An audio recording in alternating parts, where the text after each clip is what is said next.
मिलाकर चली जाऊंगी।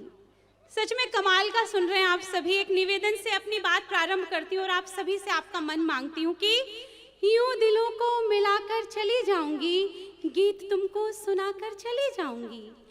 कि यूं दिलों को मिलाकर चली जाऊंगी, गीत तुमको सुनाकर चली जाऊंगी, और मुझको अपना समझकर सुनोगे अगर, तुमको अपना बनाकर चली जाऊंगी। क्या बात है कि हमारे वास्ते फुर्सत निकाल रखिएगा। देखिए जो वार्ड नंबर 20 है ना, भरपूर कृपा बरसा रहा है, थोक के रेट में बरसा रहा है, परंतु ये वार्ड नंबर 18 जो पीछे ना बिल्कुल सन्नाटे में है। तो 4 पंक्तियां आपके लिए पढ़ती हूँ कि हमारे वास्ते फुर्सत निकाल रखिएगा, हम कोई गैर नहीं। मिसरपुर वाले तो एडवांस में पेमेंट करते हैं। भयंकर एडवांस देते हैं, तो पिछले साल ही दे दिया था इस प्रोग्राम का। कि हमारे वास्ते फुर्सत निकाल रखिएगा। देखिए बीच में आहा वाह करते रहिए, एक सलीका होता है शायरी सुनने का, और आप तो बड़े सलीकेदार लोग हैं। कि हमारे वास्ते फुर्सत निकाल रखिएगा, हमको। ये पहली लाइन पे वाह वाह करते ही है यार, ये चारों लाइन एक साथ बोल दे, नहीं तो ये चलता ही रहेगा। हमारे वास्ते फुर्सत निकाल रखिएगा। ये तो आगे बढ़ने ही नहीं देंगे। नहीं बढ़ने देते आगे, या जो आ गया वो यही, कहीं ने तो घर ही बना लिया 60-90 में, गए ही नहीं फिर। हम कोई गैर नहीं है, ख्याल रखिएगा। वाह। कि हमारे वास्ते फुर्सत निकाल रखिएगा, हम कोई गैर नहीं है, ख्याल रखिएगा।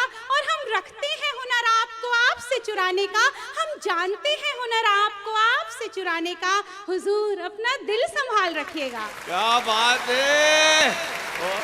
ये लो ये आ गए, ये आ गए। और इनके लिए एक लाइन बोल दो कि हम तो पानी में रहने वाली मछली, आप फंसाने को जाल रखिएगा। ये हाँ अच्छा, पिनाया नहीं, मेरा को डर गया था। एक मिनट। देखिए इनको 4 पंक्तियां समर्पित करती हूँ मैं। मुझे याद आ रही है कि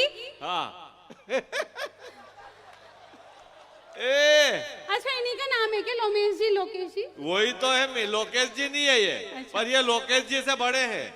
हाँ, इनको बहुत अनुभव है। हाँ अच्छा, इनके जैसा जो भी अनुभव रखते हैं उनके लिए मुझे एक दोहा याद आ रहा है कि चाहे माला माल हो या हो फिर कंगाल। तालियों के साथ आनंद लेंगे दोहे का। चाहे माला माल हो या हो फिर कंगाल, चाहे माला माल हो या हो फिर कंगाल, मर्द सभी शादीशुदा होते जेठालाल नभाए। अरे आग लग गई। ये सभी बबीता जी के मोहल्ले वाले बैठे हैं।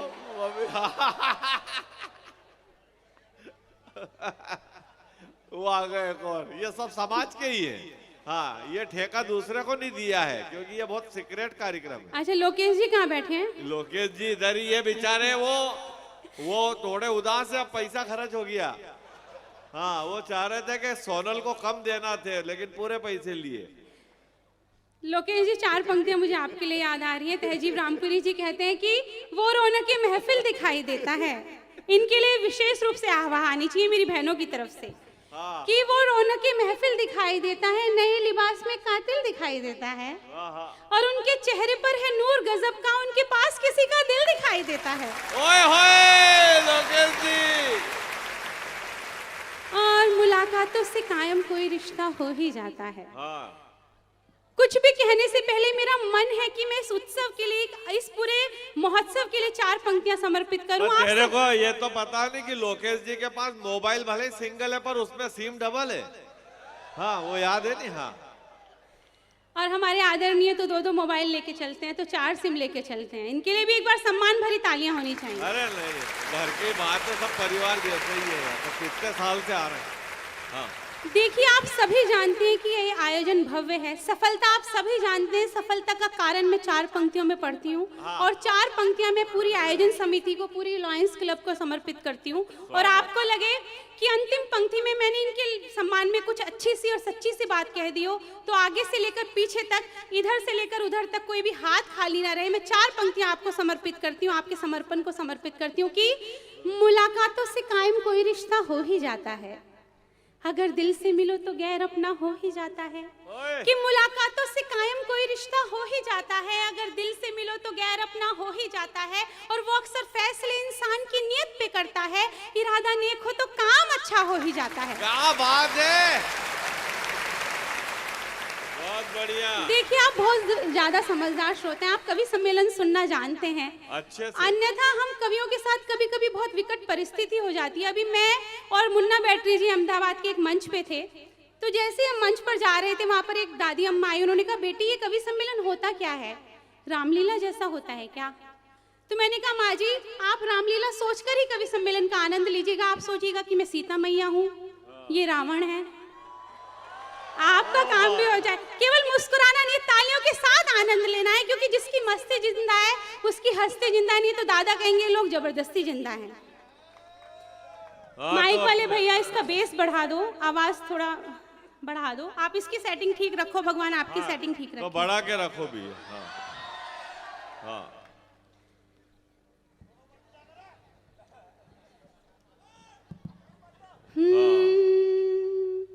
एक पावन मुहूर्त से आई हूँ मैं, आपकी इस पावन धरा को नमन करते अपनी यात्रा की पंक्तियां पढ़ती हूँ कि एक पावन मुहूर्त से आई हूँ मैं, शायरी की जरूरत से आई हूँ मैं। आपका ये शहर भी गजब का, मगर आपका ये शहर भी गजब का, मगर खूबसूरत से सूरत से आई हूँ मैं, खूबसूरत से मेरी बहनों का स्नेह मिलेगा तो मुझे और अच्छा लगेगा। 4 पंक्तियां मोहब्बत के नाम पढ़ती हूँ कि तेरी गलियों में जब आना जाना हुआ।